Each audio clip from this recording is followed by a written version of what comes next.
नमस्कार, मैं हूं नम्रता ताम्रकार और आप देख रहे हैं साधना न्यूज। रुक करते हैं खबरों की ओर।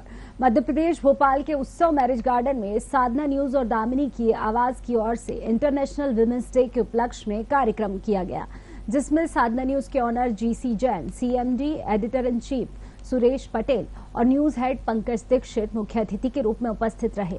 इस दौरान जीसी जैन और दामिनी की आवाज संस्थापक अनीता आर्य ने कार्यक्रम का रिबन काटकर शुभारंभ किया।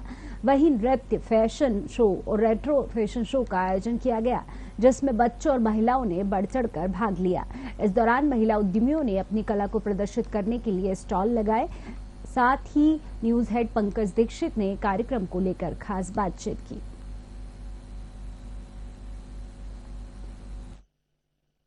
इसके लिए बहुत साधुवाद, बहुत धन्यवाद। क्योंकि अभी जब अनुपमा हमारी एंकर है वो इंटरव्यू ले रही थी, तो मैंने यही कहा कि जब एक महिलाओं के लिए सामने आती है तो ये एक महायज्ञ है, एक यज्ञ है और इसमें बहुत सारी आहुतियां डलती हैं। लेकिन सबसे अच्छी बात यह है कि जब महिला आगे आती है तो महिलाओं को साहस मिलता है, आत्मबल मिलता है, सम्मान मिलता है, मंच मिलता है, रोजगार मिलता है और जिसकी बहुत ज़रूरत भी है।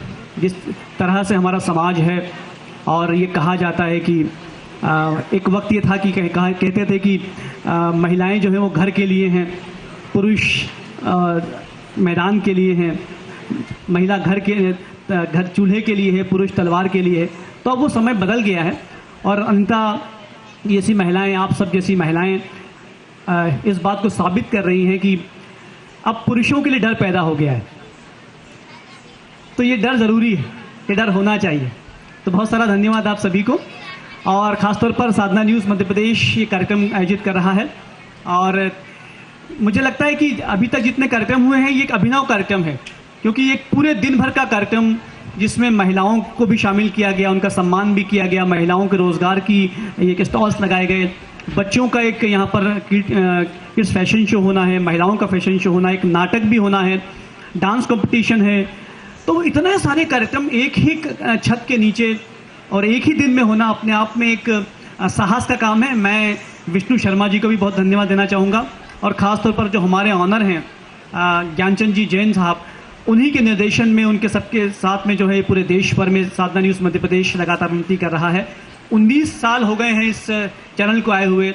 इस बीच कई चैनल आए और चले गए, लेकिन साधना न्यूज़ मध्य प्रदेश और साधना न्यूज़ छत्तीसगढ़ जो है वो एक वटवृक्ष की तरह अपनी जड़ें फैलाता रहा और पूरे देश भर में, दुनिया भर में आज साधना न्यूज़ देखा जा रहा है। बहरहाल संक्षिप्त करना चाहूँगा अपने इस उद्बोधन को। जैसा आपने कहा है पूजा जी ने, मैं एक छोटी सी कविता प्रस्तुत करता हूँ। बेटी एक कविता है, मैंने अपनी बेटी के लिए लिखी, लेकिन चूंकि यहाँ पर सब बेटियाँ हैं आप, मैंने ये कविता अपनी बेटी के लिए लिखी, लेकिन सारी देश की बेटियों को समर्पित ये कविता। पिता के लिए एक बेटी क्या होती है कि वो मेरी उम्मीदों से निकली किरण है। बेटी क्या है?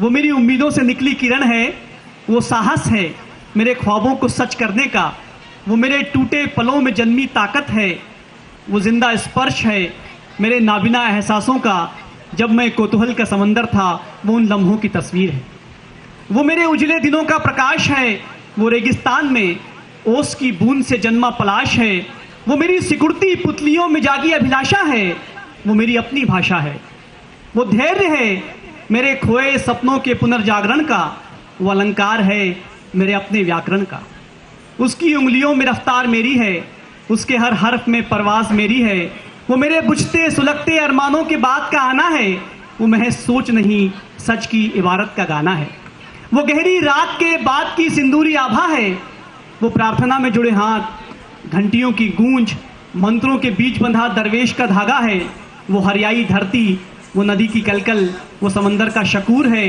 वो टूटती सांसों में समाई जिंदगी भरपूर है, वो आस है, वो पास है, वो खुला आकाश है। क्या है महिला, क्या है बच्ची, क्या है बेटी?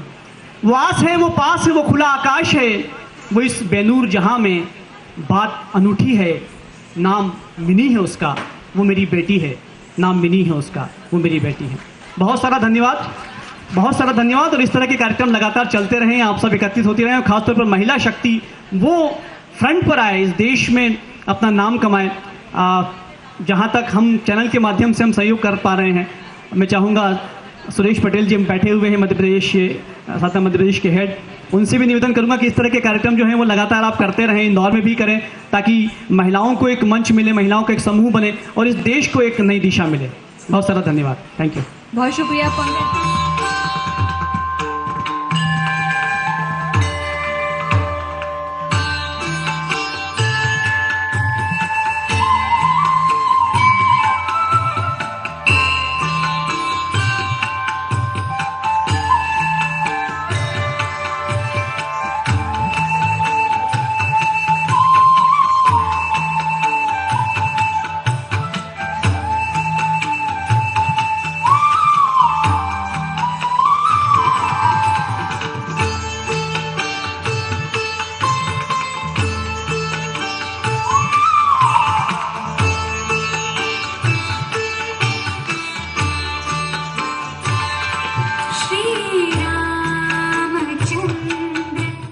साधना न्यूज़ और दामिनी की आवाज़ की ओर से इंटरनेशनल विमेंस डे पर यह कार्यक्रम आयोजित किया गया है और इस वक्त हमारे साथ में न्यूज़ हेड पंकज दीक्षित जी मौजूद है।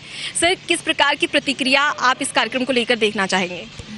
नहीं, देखिए, मुझे लगता है कि ये तो मीडिया संस्थान के लिए, जितने मीडिया संस्थान हैं उनके लिए एक बड़ा उदाहरण है, क्योंकि एक कार्यक्रम के अंतर्गत 4 से 5 कार्यक्रमों की सीरीज़ करना, तो ये अपने आप में एक बहुत अच्छी बात है। महिलाओं के सम्मान के साथ में बच्चों को एक मंच बच्चों के टैलेंट को मंच देना, फिर उसके बाद में एक जो उद्यमी महिलाएं हैं, जो एंटरप्रेन्योरशिप महिलाएं कर रही हैं, उनको यहाँ पर स्टॉल के लिए जगह देना, दिन भर एक कार्यक्रम करना और एक सामूहिक कार्यक्रम करना।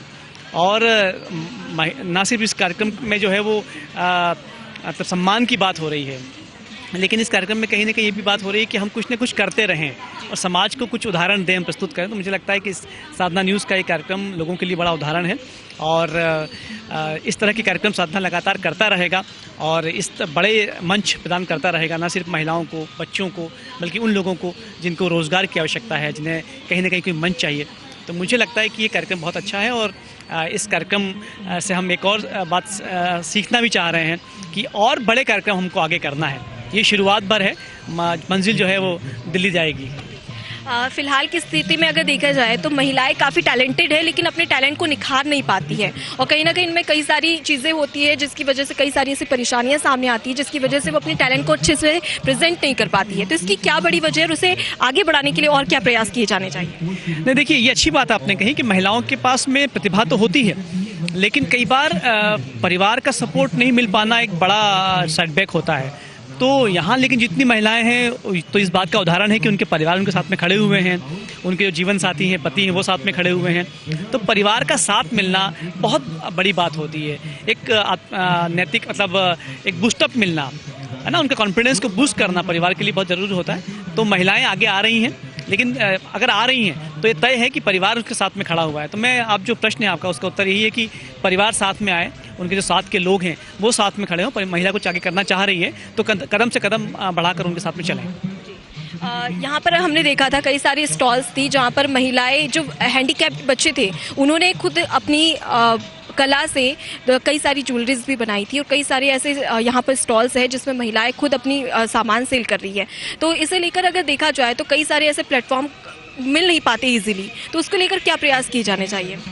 अच्छी बात आपने कही है। सामाजिक स्तर पर तो प्रयास होने ही चाहिए, मीडिया जो संस्थान है उनको प्रयास भी करना चाहिए, सरकार को भी प्रयास करना चाहिए। लेकिन जो यहाँ पर हो रहा है, जो संस्था है यहाँ पर महिलाओं की, दामिनी, वो संस्था कितना अच्छा काम कर रही है। तो ऐसी संस्थाएं और बने, महिलाओं को एकत्रित करें, महिलाओं को ना सिर्फ मंच दें, सम्मान दें, बल्कि उन्हें रोज़गार भी दें। मुझे लगता है सामाजिक संस्थाओं की बहुत दरकार है और ख़ासतौर पर महिलाओं की दरकार है, क्योंकि महिलाएं जब सामने आती हैं तो एक महिलाओं का समूह जुड़ता जाता है। यहाँ भी जो अनीता आर्या जी हैं, उनने जब प्रयास किया तो आज देखिए हज़ारों महिलाओं को उन्हें समूह खड़ा कर दिया। तो महिलाएं आगे आएँ और महिलाओं को जोड़ें, उन्हें मंच प्रदान करें। शिक्षा की बात को अगर लेकर देख लिए तो आप भी एक पत्रकार हैं। फिलहाल की स्थिति में कई सारे ऐसे बच्चे हैं जो कि पूरी तरीके से शिक्षित नहीं हो पाते, कई सारी परेशानियां आती है, तो क्या उसकी बड़ी वजह है और उसे लेकर सुधारने के लिए क्या प्रयास किए जाए? देखिए, बहुत अच्छी बात आपने कही। अभी एक महिला जा रही थी, वो अपना शायद स्टॉल लगाने के लिए जा रही थी और साथ में उनकी बच्ची स्टैंडी लेकर जा रही थी। तो देखिए, जब एक परिवार बिजनेस करता है या महिला बिजनेस करती है तो पूरा परिवार एंटरप्रेन्योरशिप की मानसिकता में आता है। तो शिक्षा यहीं से शुरू हो जाती है। किताबी शिक्षा के बारे में बात नहीं करना चाहूँगा मैं, क्योंकि किताबी शिक्षा तो हमने देखी है और वो सिस्टम फेल हो चुका है। ये लगता है कि बचपन से ही बच्चे के अंदर एंटरप्रेन्योरशिप डाली जाए, बिजनेसशिप डाली जाए, ताकि वो बड़ा होते होते जो है एक जब 18-19 साल का पहुँचे तब वो जॉब मांगने के लिए कहीं नहीं जाए, वो जॉब देने की स्थिति में आ जाए। तो एंटरप्रेन्योरशिप पर ध्यान दिया जाए, वही असली शिक्षा है इस देश के लिए। पंकज जी, और इसी कार्यक्रम का उद्देश्य भी यही है कि महिलाएं रोजगार लेने वाली नहीं बल्कि देने वाली बने, और इसी के चलते ये कार्यक्रम आयोजित किया जा रहा है। कैमरा पर्सन आदर्श के साथ अनुपमा खोबरे, साधना न्यूज।